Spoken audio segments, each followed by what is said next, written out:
monde. Je me présente, Magali Bouchard, je suis VP Finance à l'Association des étudiants en système d'information. Aujourd'hui, on est très heureux d'accueillir M. Bernard Plante qui va nous faire une conférence sur l'implantation d'un système d'information au RTC. M. Plante est ingénieur et il a fait un bac en administration d'affaires ici. Il y a aussi la certification PMP. J'en dirai pas plus sur le projet, je vais lui laisser présenter tout ça mieux que moi. Alors, je vous laisse la parole. Merci beaucoup. Bonne conférence. Merci bien. Alors, merci d'être présent sur cette heure de midi ou presque. Donc, c'est ça, comme Magali l'indiquait, j'ai étudié l'administration ici, j'ai fini mon bac en 94 en finance. J'expliquais que j'avais un parcours un peu atypique. En 94, c'était une situation économique que vous ne connaîtrez pas heureusement, mais les emplois étaient excessivement rares. J'ai déjà appliqué sur un poste, on était 820 candidats. On se battait à peu près pour avoir un emploi, c'était vraiment quelque chose. J'ai réussi à avoir des emplois, puis c'était plus dans le côté un peu technique, j'ai toujours aimé ce côté-là. Puis après quelques années de travail dans le domaine, je me suis demandé qu'est-ce que je pourrais faire pour m'avancer davantage, parce que je voyais des opportunités, puis je pense j'étais un peu bloqué déjà. Donc j'ai décidé de retourner faire un bac en génie mécanique, que j'ai fait en 3 ans au lieu de 4 ans, puis que je me suis mis à 5 jours semaine, puis on a roulé. C'est par la suite que je suis allé chercher ma certification PMP. J'ai fait la certification en gestion de projet ici encore à l'Université Laval. Je suis un peu au produit Laval. J'ai pas mal d'années de fêtes sur les bancs.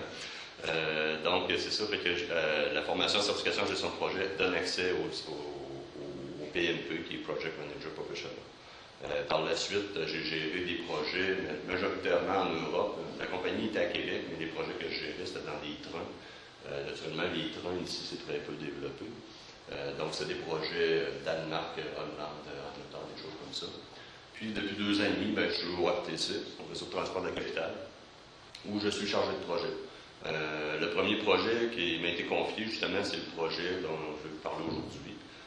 J'expliquais tout à l'heure à vos collègues que présentement, je suis mandaté pour remettre en route les écolobus. C'est des projets stratégiques, politiques, autant que techniques. Moi, c'est les choses qui me passionnent. D'ailleurs, j'applique la semaine prochaine pour le projet de tramway. Comme je disais, ça va être encore pire. Donc, c'est ça. Fait que c'est le genre de projet que je gère. Le projet ici, naturellement, était beaucoup moins politique, c'était plus technique. C'était dans un contexte où on ouvrait un nouveau centre.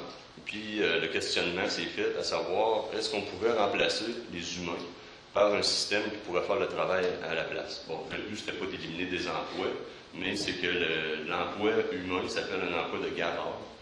C'est un emploi très difficile à combler. Très peu de personnes sont capables de faire ça parce que c'est l'emploi, finalement, la personne est à un bureau à l'entrée, puis les véhicules, quand ils reviennent de leur course, par exemple, à la fin de l'heure de pointe le matin, les véhicules sont tout alignés, puis le gareur, à chaque véhicule, doit dire, va te stationner là, ou là, ou là, ou là, en fonction de son statut, est-ce qu'il y a un prix, à quelle heure il part le lendemain.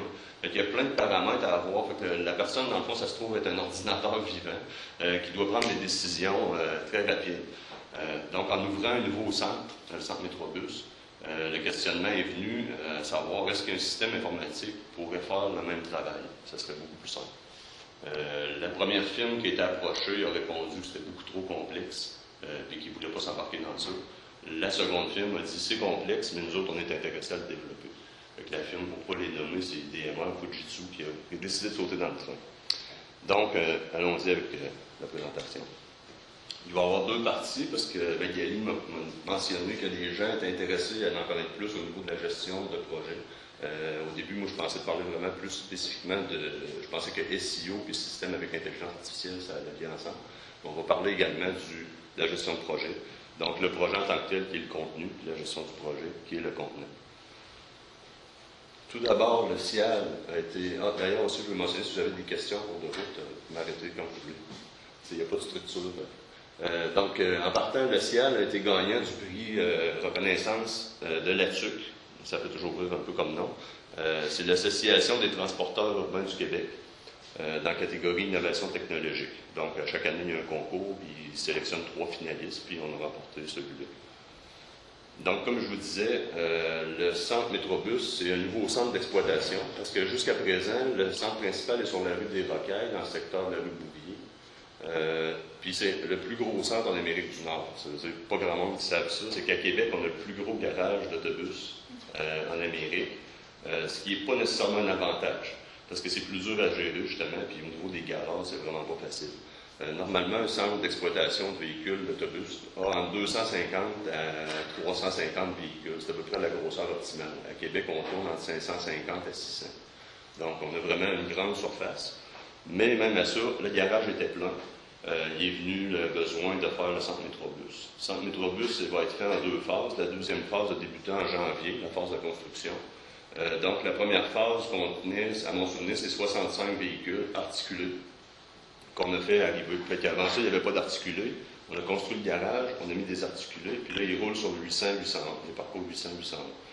On voit des commentaires, des fois, les gens disent « Ouais, mais pourquoi vous n'en mettez pas sur le 802 ?» On le sait que ça en prend sur le 802, mais pour pouvoir mettre des véhicules sur le 802, ça nous prend un garage avant. Fait que là, on va construire le garage, on va acheter des véhicules, puis on va en mettre sur le 802, 803. Donc, c'est parce que tout se fait pas en instantané. Donc, le siège se retrouvait dans le centre Métrobus, qui était flambant neuf, certifié LEED, argent, chauffé par géothermie, récupération d'eau de pluie, en tout cas, il y a plein d'affaires innovantes. Le ciel, en tant que tel, ça comporte 2 niveaux. Fait qu'il y a les équipements physiques, qu'on appelle hardware, avec la gestion des signaux, firmware, qui ont été réalisés par une firme spécialisée dans ce domaine-là. Puis il y a la logique d'analyse de l'intelligence artificielle. Le ciel, dans le fond, fonctionne comme ça ressemble à un jeu d'échecs géant. Son travail, dans le fond, c'est de positionner les véhicules. Comme je disais, c'est la même chose que le garage fait. Il va positionner les véhicules en fonction de leur sortie puis tous les paramètres à tenir en compte. Fait que le système, lui, c'est la même chose qu'il fait. Il joue avec les... Il y a une surface à remplir avec des blocs. Puis les blocs, ça se trouve être des véhicules. Fait qu'au niveau des équipements, comment ça fonctionne, ce que vous voyez ici à gauche, c'est une puce. La puce, elle est vissée sur le toit du véhicule avec un numéro d'identification.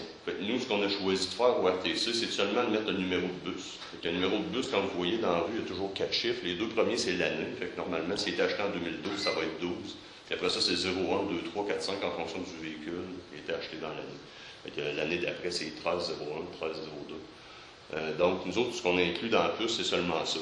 La STM, par après, eux, ils ont décidé d'inclure beaucoup plus d'informations sur le véhicule, puis nous autres, on pense que ça va leur enlever beaucoup de flexibilité. Fait que Montréal, on leur approche, nous autres, on avait la note. Nous autres, on a préféré mettre seulement le numéro de véhicule, puis de gérer tous les autres paramètres dans des logiciels. Fait que si, mettons, il y a un rack à vélo dessus, ben, on a un code, on va indiquer que ce véhicule-là, il y a un rack à vélo. Mais si le rack à vélo, on le change, puis qu'on le met sur un autre véhicule, on a seulement à le changer dans le logiciel, qu'on l'a changé de place. Tandis qu'à STM, nous autres, ils ont mis ça dans la puce sur le véhicule. Fait que là, il faut qu'ils changent la puce puis qu'ils reprogramment. Fait que nous autres, on trouve ça pas très... Vous dites, comparé à Montréal, c'est parce que vous avez le même système? Ou ça... Ils sont en train d'en implanter. On a été les premiers. La même compagnie, tout ça? Le même... Ben, nous autres, en société de transport au Québec, via la SUC et une couple d'organismes, on se parle beaucoup. Il y a même des organismes, dernièrement, il y a 2 ans, qui a été créé pour faire des achats consolidés de véhicules. Par exemple, Québec dit, nous autres, on va acheter 20 articulés puis 10 40 pieds. Montréal en veut tant, Sherbrooke en veut tant, ben, il y a un organisme qui a été créé pour consolider tous les achats. Fait que quand on a fait ça, nous autres, on était les premiers à le faire, mais là, la STM est venue nous voir, Laval est venu nous voir, puis tout le monde veut savoir qu'est-ce que vous avez fait, comment ça marche, cette affaire-là, puis ils regardent chez eux comment ils pourraient l'adapter. Fait qu'on s'échange beaucoup d'informations. Oui? En fait, vous n'êtes pas nécessairement concurrentiel, pas concurrentiel, mais concurrent entre les villes. Vous avez vraiment une approche communautaire. Oui, tout à fait. L'organisme, justement, qui a été mis en place pour consolider les achats, c'était pour avoir, d'un, des prix de gros, naturellement, puis, et de deux, c'était avec la nouvelle vague de véhicules. Avant, c'était pas compliqué, c'était du diesel. Fait qu'on se passait pas la tête. Mais là, maintenant, il y a de l'électrique, de l'hybride. Il sort des nouveaux véhicules à chaque 6 mois, un peu partout sur la planète.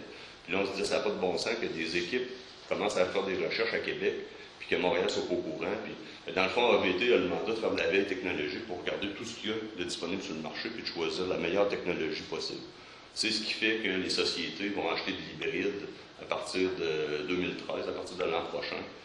Les diesels standards vont vraiment tranquillement être mis de côté.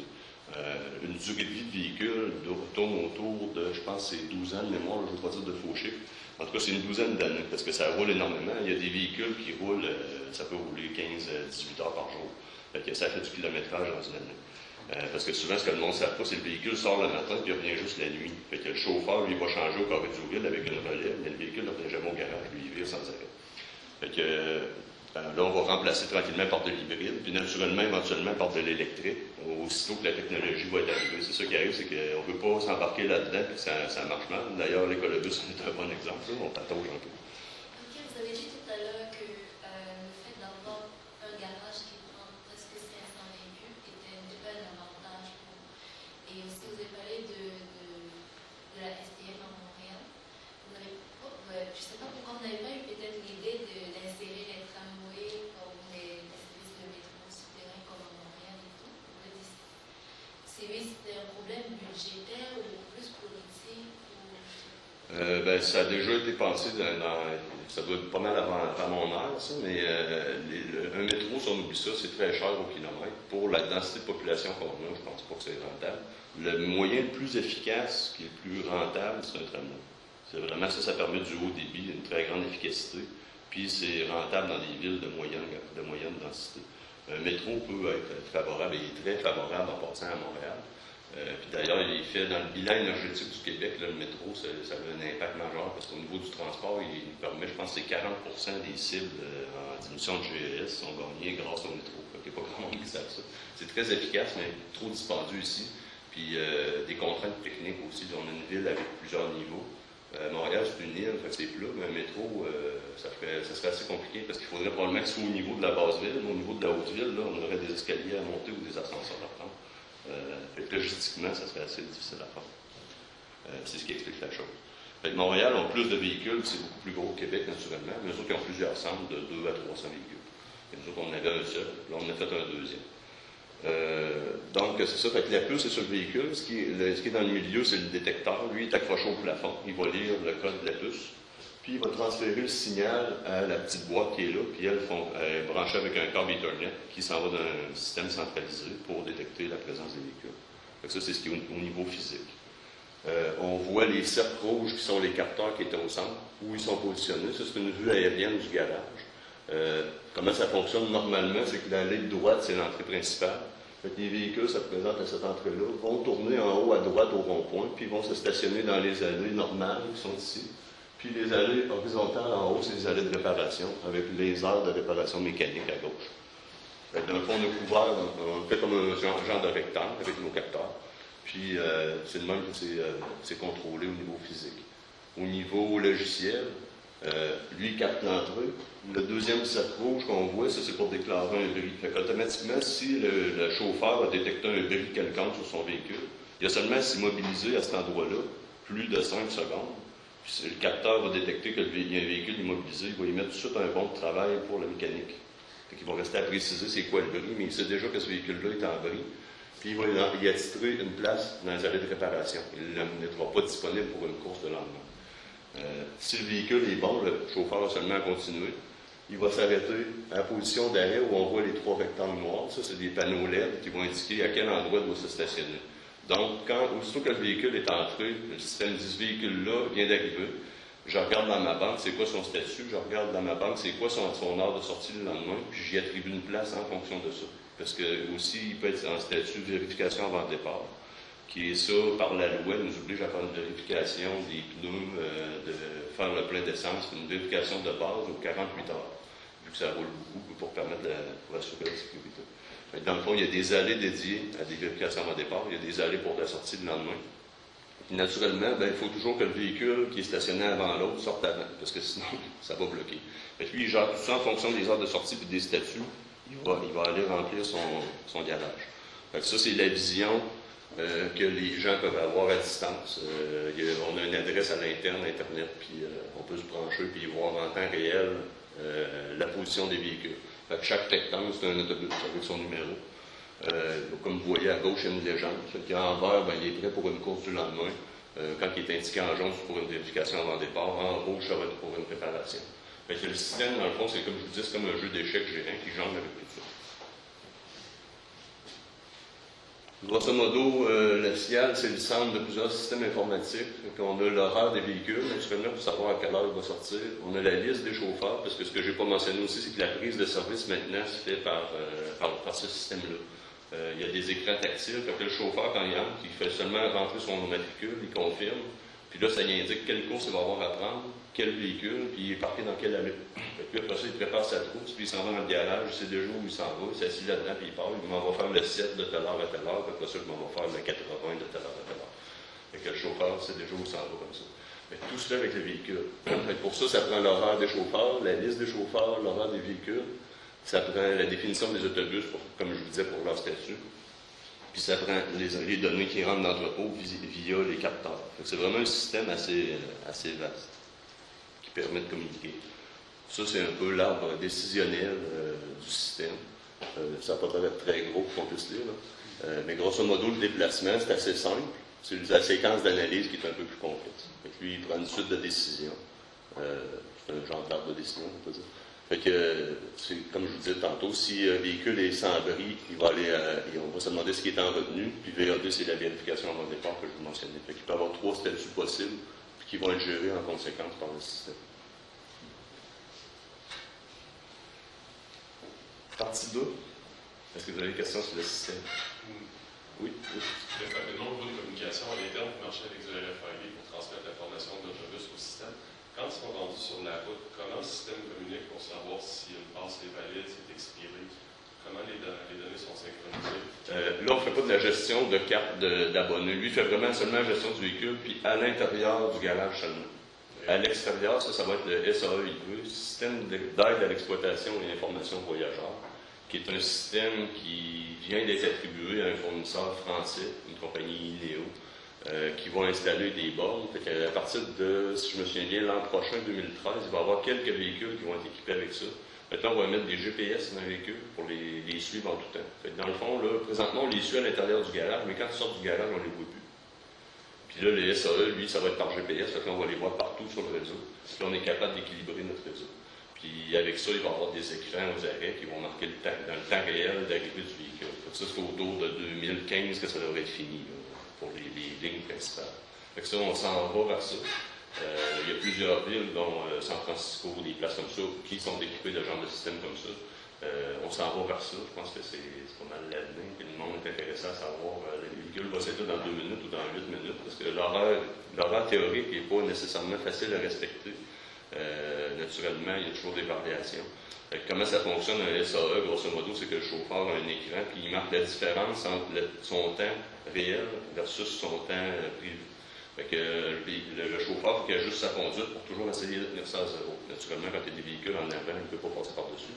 Mais il fait son possible pour toujours essayer de garder l'écart le plus faible possible pour être à l'arrêt. Fait que ça lui donne une référence. Sinon, présentement, comment ça marche, c'est qu'il y a des pointeurs, des inspecteurs à différentes places sur le réseau. Des fois, on voit des 4x4, des stationnés. Eux autres, dans le fond, ils regardent ce qui est passé à faire puis ils essaient d'équilibrer avec ça. Mais ça reste du manuel, puis ça reste fragmentaire, c'est juste à certaines positions. Tandis qu'avec un SAE, tout est indiqué en temps réel. On s'en va vers ça, mais on n'est pas rendu. Chaque chose dans son temps. Les chauffeurs comme tels, ils ont vraiment juste la puce, ils n'ont aucun contrôle.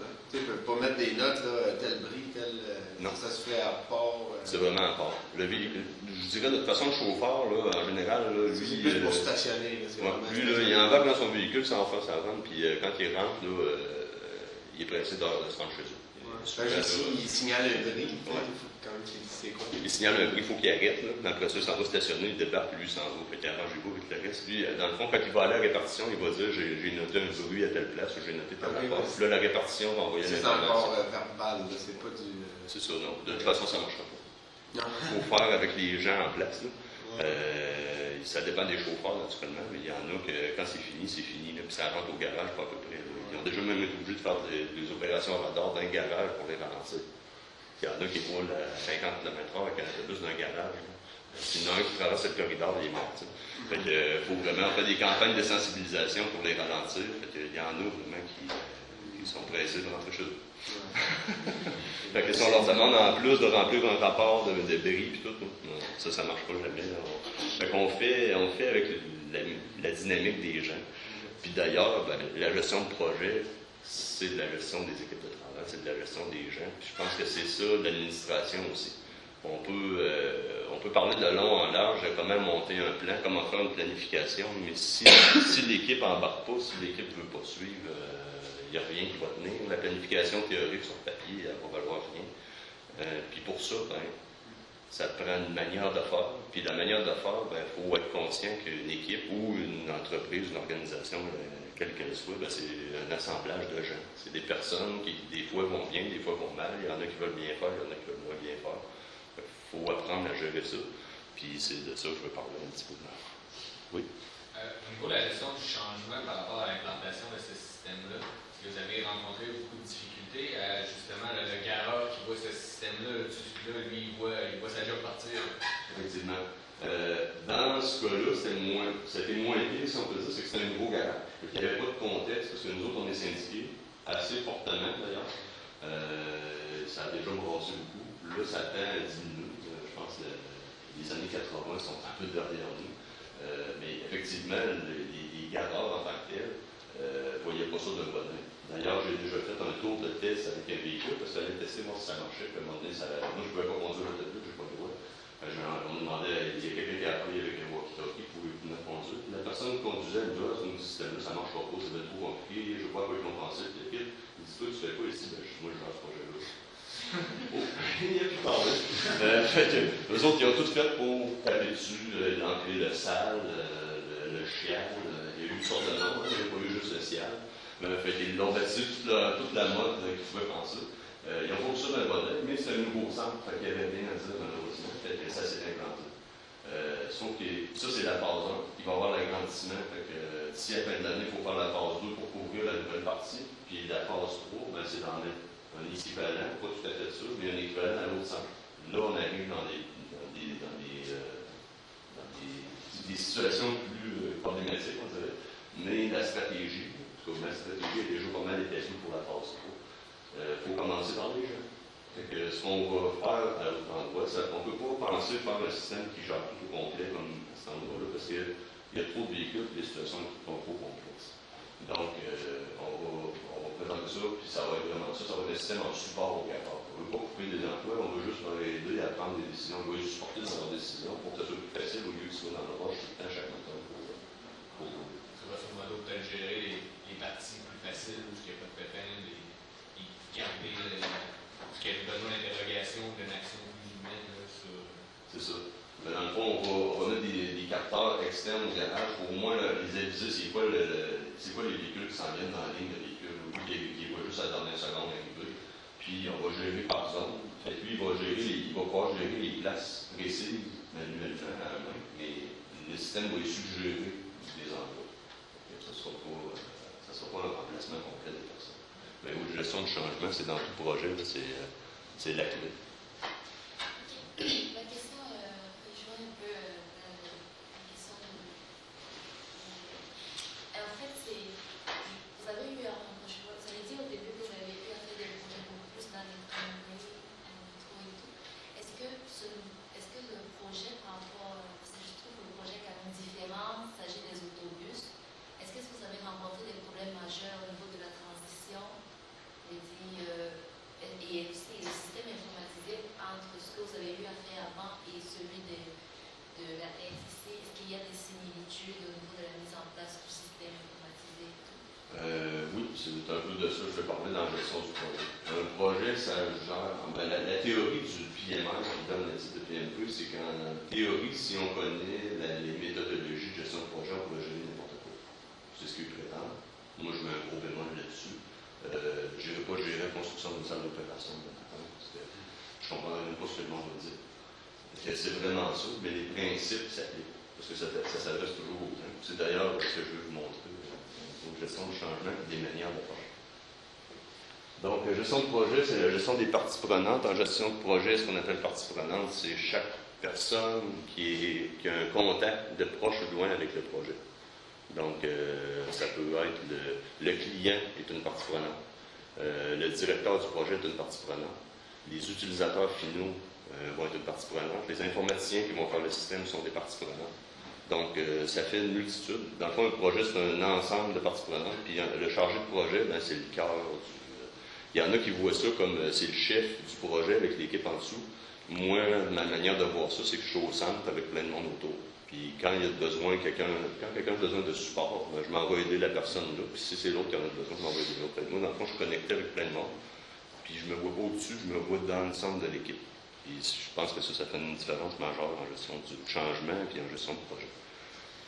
Donc, c'est ce que j'ai tenté de faire, de sortir les lignes principales, selon moi, d'un projet. Parce qu'on peut rentrer dans le technique, il y a une multitude d'outils qui existent. Le PMI, dans le fond, c'est une bible d'outils. Personnellement, j'en utilise certains. Les principaux que je juge plus utiles, je n'utilise pas au complet la méthodologie. En vrai, il faut vraiment avoir une structure assez développée en gestion de projet pour être capable de faire ça, selon moi. Puis au RPCE, c'est pas assez avancé, c'est pas assez impliqué cette mentalité-là pour qu'on ait des équipes suffisantes pour supporter. Donc, on y va au mieux selon la situation. Donc, 2 éléments incontournables. La communication, c'est le premier. 80% facilement d'un projet ou de la gestion en général, c'est de la communication. D'ailleurs, quand j'ai fait mon bac en génie, on avait un cours de communication, puis demandait c'était quoi l'outil principal d'un ingénieur, puis c'était un téléphone. Fait un téléphone ou un ordinateur maintenant pour les courriels de plus en plus. Mais ça reste que écrire des courriels, parler au téléphone, c'est 3/4 de mes journées, des fois c'est 100% de la journée. Fait que, ou des réunions. Mais c'est toujours pour échanger de l'information. Puis le travail, c'est un travail de connexion. C'est un assemblage de gens, mais les gens veulent se sentir inclus, puis veulent être informés, puis savoir quoi faire. Fait que le rôle de chargé de projet, c'est de connecter les personnes pour que chaque personne qui a quelque chose à faire le sache. Il ne travaille pas pendant 2 jours dans le vide pour savoir que finalement, c'était pas ça qu'il fallait qu'il fasse. Communication. Leadership, qui passe pas mal par la communication. Alors, la question, c'est...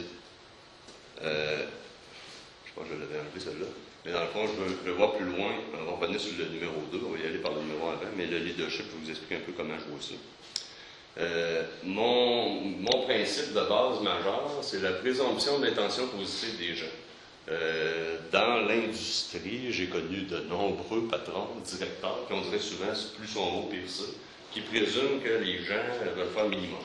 Fait qu'il faut pas trop leur en dire, il faut leur dire juste les parties qui les concernent, puis il faut toujours garder une pression. Souvent, même, on entend une saine pression. Autrement dit, quand il y a un petit ralentissement dans le projet ou qu'on est en attente de quelque chose, donne-leur pareil quelque chose à faire pour les garder actifs. Moi, je ne pars pas avec cette idée-là du tout. Moi, je prétends que la personne qui a pris la peine d'aller suivre des cours et de présenter son CV pour vouloir travailler en quelque part, elle veut faire le minimum.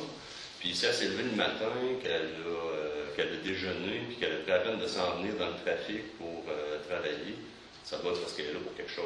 Il y a personne qui l'a forcé à faire ça. Puis si elle est au bureau, ben, c'est déjà une activité en soi d'être venue au bureau. Fait que moi, je présume que la personne, elle veut bien faire. Puis je dirais que quand on part avec cette idée-là, c'est ce qu'on obtient. Fait que je continue dans ma vie, malgré ce que certains directeurs pourront me dire. Moi, je fais ma marque de cette manière-là. Et à date, ça fonctionne bien. Donc, les parties prenantes, je vous disais, c'est tous les gens qui sont concernés. Fait qu'un outil dont je me sers, qui est fondamental, selon moi, c'est l'analyse des parties prenantes. Fait que les gens avec qui on va travailler, qui sont-ils? Donc, la liste des noms. Fait que ça, c'est un format, je le fais dans Excel, c'est simple, c'est une grille avec des colonnes. Fait que la première colonne, le nom, le rôle. Fait qu'en général, c'est Monsieur X, Madame Y, qui est directeur, qui est le client, qui est, etc. L'informaticien ou l'entrepreneur, ou on a plein de parties prenantes. Le pouvoir d'influence. Naturellement, si c'est un directeur, c'est pas l'informaticien. Parce que l'informaticien, son mandat, mettons, ça va être de programmer pour faire que le système fonctionne. Mais lui, il n'est pas décisionnaire. Il ne pourra pas me dire je te demande ça, puis fais ça. Le chargé de projet, il est normalement, même si je me vois au centre, il faut quand même comprendre qu'il y a une équipe, puis il y a nous autres. Fait que le pouvoir d'influence, si c'est le directeur ou encore le client, ben là, lui, il faut que je l'écoute. Si c'est le directeur général, il faut que je l'écoute encore plus. Fait que ça, c'est la ligne hiérarchique. Les objectifs et attentes. Ça, en général, je vais les compléter par moi-même, si j'ai dans les grandes lignes, puis je vais demander aux personnes de compléter. Ou des fois, j'ai aucune idée, puis je vais dire, toi, dans le fond, dans ce projet-là, tu vois ça comment? Parce que, aussi étrange que ça puisse paraître, il y a des personnes qui veulent qu'un projet ne marche pas. Pour différentes raisons. Il y en a qui vont essayer de nuire plus que d'aider. Puis ça, c'est très bon de le savoir, parce que ça aide à éviter bien des embûches. Donc, c'est quoi leur intérêt dans le projet? Fait que son intérêt, il est-tu positif ou négatif? C'est pour ça que la finale de l'analyse des parties prenantes, en général, moi, je me la garde pour moi-même, parce qu'il y a des choses assez spéciales, parce que des fois, je perçois que mon patron peut avoir des réticences, puis je vais les noter là-dedans, fait que je ne veux pas aller y montrer. Puis, le plus important, c'est les actions potentielles. Une fois qu'on a ciblé c'est quoi son intérêt, puis qu'est-ce qu'il veut faire, puis c'est quoi son niveau de pouvoir, qu'est-ce qu'il pourrait faire, qui pourrait aider ou nuire au projet surtout. Puis, finalement, qu'est-ce que le chargé de projet va faire si ça arrive? Si jamais la personne veut me nuire, ou si jamais la personne est incertaine. L'an passé, j'ai géré l'implantation d'un processus de gestion de portefeuille de projet. Puis ça, c'était avec l'ensemble de la haute direction. Là-dedans, j'avais des directeurs, ça faisait 30 ans qu'ils étaient là, puis ça a toujours marché de même. Puis là, moi, j'arrive avec des nouveaux concepts, puis là, ça va être super utile. Pourquoi qu'on ferait ça, ça? Fait qu'avant qu'ils comprennent ça, puis qu'ils embarquent, puis qu'ils essaient, qu'ils acceptent de suivre, je me doutais bien que leurs actions, là, ça allait être de la réticence, puis c'est là la gestion du changement, en fond. Puis ça, c'est la gestion du risque aussi. J'ai déjà entendu un conférencier de 73 ans qui est docteur en gestion de projet, qui était un des premiers. Il dit, selon mon expérience, 95% et plus des risques d'un projet viennent des parties prenantes. Il dit, techniquement, on va avoir des embûches, mais c'est rare qu'on ne réussisse pas à trouver une solution. Mais les gens qui veulent bloquer, ça peut faire décaler un projet de façon majeure, puis des fois, tu ne le vois pas venir.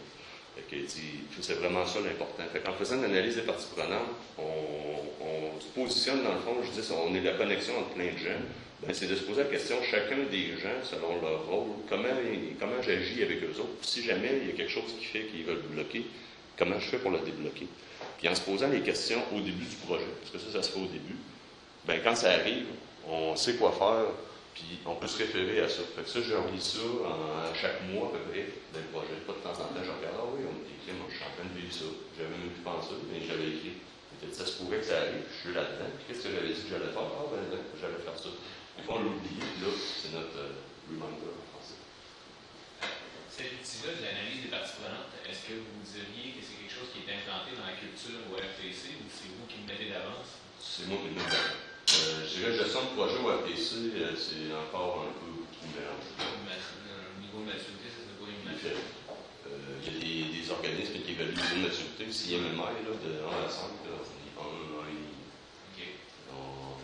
Fait que chaque chargé de projet est un peu laissé à lui-même, puis arrange-toi avec ton projet. Il n'y a pas beaucoup de support, il n'y a pas beaucoup de méthodes. On essaie de mettre un minimum. C'est moi d'ailleurs qui donne des cours de méthodologie aux autres chargés de projet pour essayer de commencer à mettre des outils standards, mais c'est pas très implanté. Est-ce que vous verriez un avantage à vouloir implanter peut-être un jour un bureau de projet? Si vous RTC pour... Tout à fait. Mais pour l'instant, ça passe pas. C'est dans ma gestion de partie prenante de mes supérieurs. Ils n'ont pas vu encore la plus-value de ça. L'an passé, j'en parlais, il n'y a personne qui écoutait. Dans ce temps-là, la gestion du changement, c'est de passer du point A au point B, situation A à B. Puis, il faut aller à la vitesse des gens. Puis, moi, personnellement, je suis souvent pas mal en avance.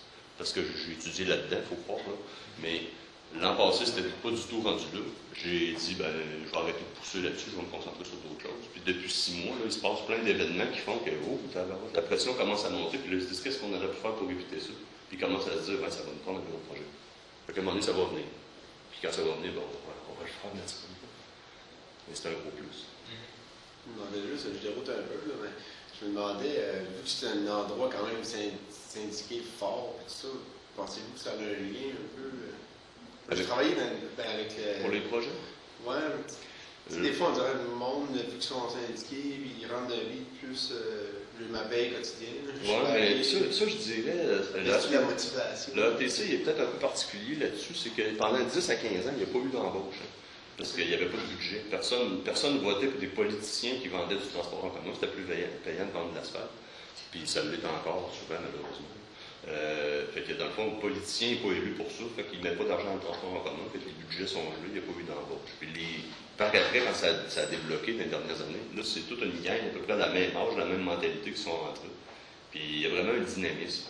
Puis là, pour l'instant, c'était le top qui n'a pas changé encore. C'est encore tous les mêmes lieux directeurs. Mais là, cette année, tout le monde est en train de partir d'un coup. Fait que c'est syndiqué, oui, mais même moi, je suis syndiqué, à ma grande surprise, quand je suis rentré là, ils m'ont dit, t'es syndiqué. Normalement, changer de projet, c'est un cadre. Fait que là, ça aussi, ça démontre que le statut n'est pas très identifié. Mais je suis syndiqué, mais je n'ai pas changé ma manière de faire du privé avant, pas syndiqué. Je travaille de la même manière. Puis, c'est ce que je vois en général au RTC. Je vais attaquer mes laptops. Principe, dans le fond, je disais tantôt le point 1, communication, qui était le plus important. Bon, le chargé de projet, je disais, moi, je me vois au cœur de l'équipe. Mais malgré tout, il y a quand même une hiérarchie à respecter. Puis, fait que, moi, je me positionne au centre pour pas dire que je suis supérieur chargé de projet, fait que, parce qu'il y en a qui font ça. Moi, je suis chargé de projet, donc je suis pas un spécialiste. Fait que c'était à vous autres de travailler.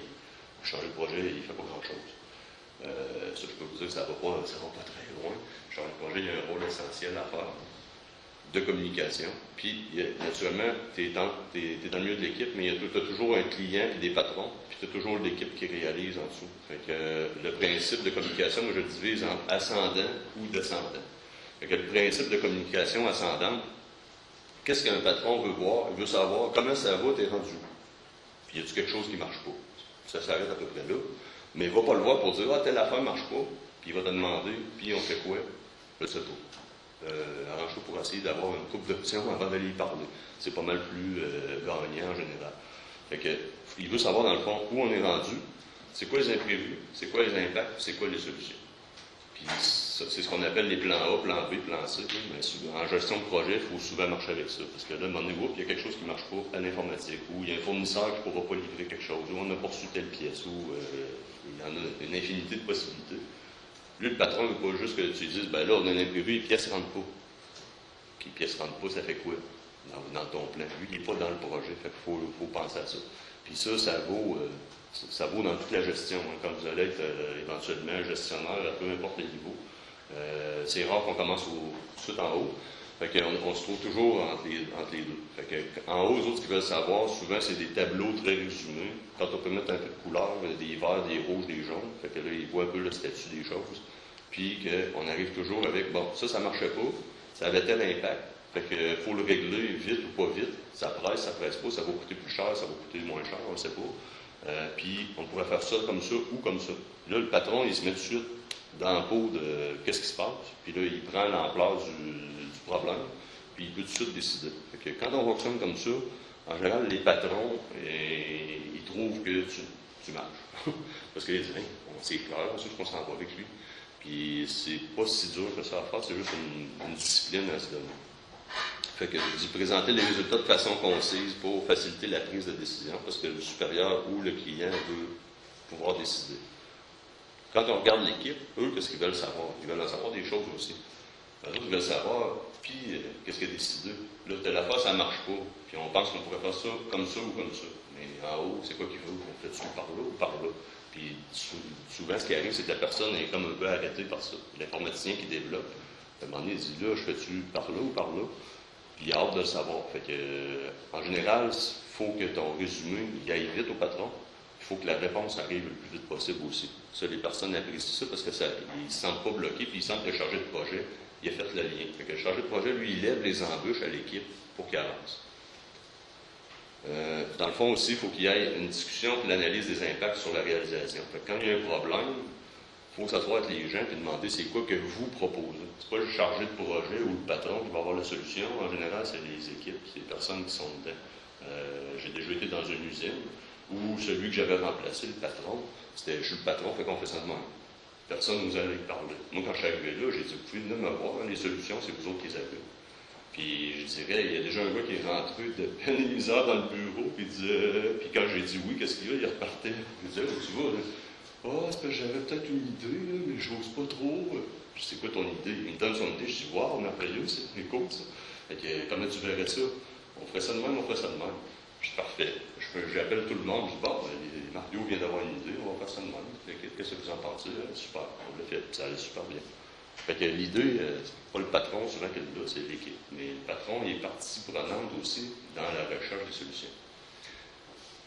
Donc, les parties prenantes identifiées, il faut toujours penser à les informer. Puis, plus le projet est gros, plus c'est dur à tenir. Parce qu'il y en a des fois qu'on finit par oublier. Si je parle justement de mon projet actuellement, Ecolobus, l'organisme qui est mandaté pour faire les achats consolidés, eux autres, ils regardent ça de proche parce qu'ils disent que c'est l'avenir de l'électrification qui est là. Si les écolobus ne reprennent pas en route parce qu'on dit trop dangereux, on fait quoi avec les autres bus électriques qu'on est en train d'acheter? Ils sont inquiets. Fait que les autres, j'ai garde dans ma boucle de projet, mais on ne se parle pas à chaque semaine. Mais à un moment donné, quand j'ai accumulé 2-3 nouvelles informations, j'ai lâché un petit coup de fil pour lui dire by the way, on est rendu là. Et si j'y parle pas, à un moment donné, le gars va dire, non, je suis pas important, c'est quoi qui se passe? Tu sais, les personnes développent une frustration du fait qu'il manque d'informations. Puis c'est faut être très sensible à ça. Deuxième point, je disais, premièrement, communication. Deuxième point, leadership. Là, on entend ça souvent, le leadership, c'est donc merveilleux. Les entreprises recherchent des leaders. Ils se disent, qui va pouvoir nous gérer ça? Ça nous prendra un leader. On a une offre d'emploi, demande du leadership. C'est quoi ça, du leadership? Il n'y a pas d'enfant qui est capable de définir ça. Fait que, à mon idée, on ne peut pas se proclamer, là. Moi, je vais envoyer mon CV, puis je vais dire, je suis un leader. OK. Qui me dit que tu es un leader? Comment tu fais pour me dire que tu es un leader? D'après moi, un leader, c'est quelqu'un qui est capable de motiver les gens. Parce que le leader ne peut pas être autoproclamé. C'est l'équipe qui va dire, lui, c'est où il s'en va. Avec lui, c'est clair. C'est le fun de travailler avec cette personne-là. Puis c'est ça qui fait un leader, dans le fond. Fait que c'est pas le chargé de projet qui dit « je suis leader », c'est l'équipe qui finit par dire « lui, quand il pense quelque chose, je vais l'écouter parce que en général, ça se tient, il est organisé, il sait où on s'en va. Quand j'ai un problème, il va voir le patron puis il demande « on fait quoi avec ça » puis il me revient avec une réponse. Fait que ce que je vous disais tantôt, la communication ascendante, descendante, là, c'est ça qui finit par faire que l'équipe dit « wow, il y a un projet qui part, je veux embarquer avec lui ». Puis, si le chargé de projet, au contraire, dit « je suis chargé de projet, faites ce que vous avez à faire, je vous informe pas trop des affaires, puis moi, je suis là pour pas faire grand-chose, dans le fond. C'est pas long que l'équipe s'en rende compte, puis prochain projet, là, ils veulent pas être sur ton équipe, puis tu vas t'arranger avec. » Fait que c'est ça. Dans le fond, le leadership, ça passe par là. Ceci dit, c'est quoi la motivation? On dit, bon, le leadership, c'est vague. Un leader, c'est quelqu'un qui motive le monde, mais motivé, on ne se lève pas le matin tout le temps nécessairement motivé, n'est-ce pas? Il y a des matins où ça nous tente moins, un cours qui nous tente moins. Moi, je dis la motivation, c'est deux choses. Puis encore une fois, ça rejoint le fameux premier point. Fait que comme quoi, la communication est incontournable en gestion en général. La communication, c'est l'empathie. L'empathie, c'est de s'intéresser aux gens pour ce qu'ils sont, et non pas seulement pour le travail. Fait que ça coûte quoi de demander, puis qu'est-ce que tu as fait en fin de semaine? Si il y a une adjointe présentement au APC, sa fille est entrée à l'hôpital, puis là, elle est inquiète. Fait que quand je la croise, des fois, ça peut être 3 jours sans voir, mais quand je la vois, je dis, puis Francine, ta fille, comment elle va? Tu des meilleures nouvelles? Elle va-tu sortir de l'hôpital? Elle va-tu se faire opérer? Bien, c'est ça de l'empathie, c'est prendre des nouvelles, puis de réaliser que les gens, c'est pas des machines, c'est des humains. Puis moi, je pense, là, on extrapole, là, mais je pense qu'il va y avoir un tournant dans la société prochainement, parce que la tête des organisations, c'est complètement ce que j'appelle la vieille école, qui vraiment, tu dis, t'es pas content de ça? Ben, pas tant. Moi, je te paye, je suis le boss, fais ce que je te dis, puis si t'aimes pas ça, d'après moi, cette école-là va complètement exploser prochainement, parce que moi, des fois, comme je dis, j'ai fini en 94 mon bac en administration ici, puis le bac avait été, fait que je suis rentré en 91, puis le bac avait été revu, je pense, 89 ou 90, pour changer les vieilles méthodes de gestion pour mettre la gestion participative. Fait que moi, quand j'ai fait mon bac, c'était la nouvelle école de pensée de gestion participative, gestion par équipe. Puis je suis arrivé sur le marché, là, puis tu finis ton bac, tu dis, ce que j'ai appris, c'était-tu bon? Ils m'ont-tu montré la bonne affaire? C'était complètement l'inverse. Je dirais, même encore aujourd'hui, on a encore ça. Fait que c'est vraiment assez spécial de voir que quasiment 20 ans après, on est rendu, ou 10-15 ans après, on est encore dans le même pattern. Fait que l'empathie, c'est... Les anciens patrons, c'était, bon, fais ça. Tu demandais, puis comment ça va? Pas essayer de parler de ma vie, on va travailler, tu sais. Ça finissait là, j'en ai connu. Puis il y en a encore. Donc, l'empathie, ça fait une grosse différence, parce que le monde se sent apprécié, il développe une relation autre que de dire, je vais juste faire des tâches pour faire des tâches. Après ça, ben, l'autre affaire majeure, c'est l'implication personnelle. Si, j'en ai dit un mot tantôt, mais si le chargé de projet ou le gestionnaire dit, ben, moi, je suis le boss, fait que faites ça. Puis lui, il se met depuis sur le bureau, puis il attend. Le monde, c'est pas des fous, ils s'en rendent compte. Fait que le chargé de projet ou le patron, ou le gestionnaire, quel que soit, qui qu'il soit, doit participer au meilleur de sa connaissance. Ça veut dire que quand la personne a un problème, tu essaies de l'aider. Quand il y a une question à poser au directeur, c'est à toi d'aller la poser, tu es là pour ça. Puis il y en a souvent qui disent, oh, fais ça, pour éviter d'aller voir les patrons. Parce que là, quand tu vas voir le patron pour dire, oh, il y a une affaire qui ne marche pas, ben là, il se fait questionner, puis qu'est-ce que tu suggères? Puis là, c'est fatigant. c'est stressant. Fait que c'est bien plus facile de dire, ah, ils veulent ça, fait que fais ça. Mais des fois, c'est peut-être pas ça qu'ils diraient en haut si tu l'informais. De là, les méthodes agiles, je ne sais pas si vous connaissez, mais en informatique, les anciennes méthodes, ils appelaient ça waterfall, qui avait été développé. Dans le fond, c'est qu'ils divisaient le projet en phases, puis il y avait un objectif initial, puis ils faisaient des phases, puis à la fin, ils disaient, voici ce qu'on te livre. Puis des fois, le client n'était pas du tout content. Donc, pourtant, c'est ça que tu nous avais demandé au début. Mais avec tous les imprévus, finalement, ça avait changé, puis il n'était pas informé. Méthode agile, c'est vraiment d'informer ton client au fur et à mesure. Puis des fois, le projet ne correspond pas à ce qu'il t'avait demandé au début, parce que finalement, il a compris des affaires en cours de route, puis il a dit, bon, on va laisser tomber ça, puis on va faire ça. Fait que c'est vraiment l'information, encore en temps réel. Les entreprises s'en vont beaucoup vers ça. Puis, le dernier point, lorsque nécessaire, c'est un peu ce que je disais là, prendre position en faveur de l'équipe. C'est que des fois, c'est pas facile d'aller voir le directeur pour dire, monsieur le directeur, là, vous aviez demandé ça, mais venez parler à l'équipe, là, puis ça n'a pas de sens, ça se fait pas. Ben ça, c'est le chargé de projet qu'il faut qu'il fasse ça, ça ne sera pas personne d'autre qui va le faire. Puis ça, il faut être prêt à le faire. Puis quand on fait ça, là, l'équipe, ils disent, ouais, lui, il est là pour nous autres. Il n'est pas juste là pour nous dire quoi faire, il est là quand ça bloque pour nous dire, au top, là, ben là, votre affaire, là, c'est bien beau l'idée, mais ça ne marchera pas. Je voudrais même vous faire croire que ça va marcher, mais ça ne marche pas. Si vous voulez ça pour la semaine prochaine, j'en parle au monde, ils me disent que ça va prendre un mois. Il y en a qui vont faire comme si c'était un été, puis ils disent, faites pour le mieux. Là, les équipes vont rentrer fin de semaine, de soir, tout ça, mais ça ne se pouvait pas en partant, ça ne se pourra pas plus à la fin. Fait que la job de chargé de projet ou de gestionnaire, c'est d'aller voir en haut pour leur dire, ça se peut pas. Ce que ça fait, ben, ça crée l'esprit d'équipe, ça diminue les conflits. Parce que quand le gestionnaire sait où il s'en va et il participe, ben ça débloque les portes. Les gens ne sont pas en attente. Puis quand ils travaillent sur quelque chose, ils savent que ça va être utile. Parce que si il était 18, je pense. Fait que il doit être prof en comptabilité. Mais ça n'a pas changé.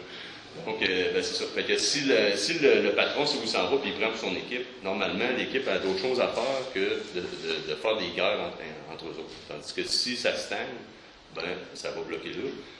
Puis ça, ce que ça fait, c'est que ça va vous assurer que l'équipe va vous suivre, peu importe ce qui arrive. Puis c'est ça la clé, dans le fond, c'est que si le gestionnaire dit on s'en va par là, puis que l'équipe dit arrange pas tes affaires, puis des fois, l'équipe, elle peut dire carrément, on veut qu'il se plante.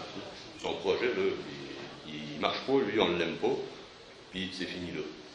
Fait que dans le fond, les mots-clés de la gestion du changement, on y arrive peut-être à la dernière minute, c'est d'écouter. Fait que qu'est-ce que les gens ont besoin? Surtout les utilisateurs finaux. Fait que ceux qui vont utiliser le système qu'on développe ou la nouvelle méthode qu'on met en place, ça, c'est qui va s'en servir ultimement? Eux autres, c'est quoi qu'ils veulent? Qu'est-ce qu'ils veulent? Puis c'est sûr qu'il faut écouter puis il faut essayer d'atteindre ça. C'est pas nécessairement juste ce que le boss dit qu'il faut faire. Là. C'est la personne qui va s'en servir qui va vivre avec. Puis ça, il faut en tenir compte. C'est ça notre cible, ultimement. Information, informer que la situation B, elle s'en vient, que ça ne sera pas dramatique, puis ça va améliorer des choses. Mettre l'accent sur les bénéfices pour dire, ben toi, ta vie présentement, c'est ça, puis là, ça va devenir ça, mais pense au plus, puis on va y aller progressivement, puis on va t'accompagner, puis on va te former, on va te l'expliquer avant que ça arrive, on t'arrivera pas à la dernière minute. Fait que la clé de la gestion du changement, je dis, c'est se mettre dans la peau des usagers finaux, à l'interne, puis penser aux impacts possibles sur les personnes à l'externe. Ça revient encore à l'analyse des parties prenantes. Puis se mettre dans le haut des parties externes. On a des exemples à pu finir là, en politique. Fait que Rabasca, exemple. Là. Bon, on fait les gaz de schiste plus récemment. On fait des gaz de schiste. Personne n'a jamais entendu parler. Puis là, bang. Puis là, les groupes d'écologistes se plaignent. Ou ils n'en veulent pas. Ils disent, moi, on dit groupe d'écologistes. Oui, mais ton groupe d'écologistes dans ce projet-là, là, c'était une partie prenante. Tu ne l'as jamais géré, c'est ton problème. C'est une erreur de gestion. C'est pas la faute des écologistes, c'est les gestionnaires qui auraient dû gérer ça. Ils auraient dû dire, ben, eux autres, c'est quoi qu'ils vont nous amener comme discussion? C'est quoi le point? On va s'asseoir autour d'une table, on va les prendre en note, on va essayer d'en tenir compte, puis on va établir un dialogue.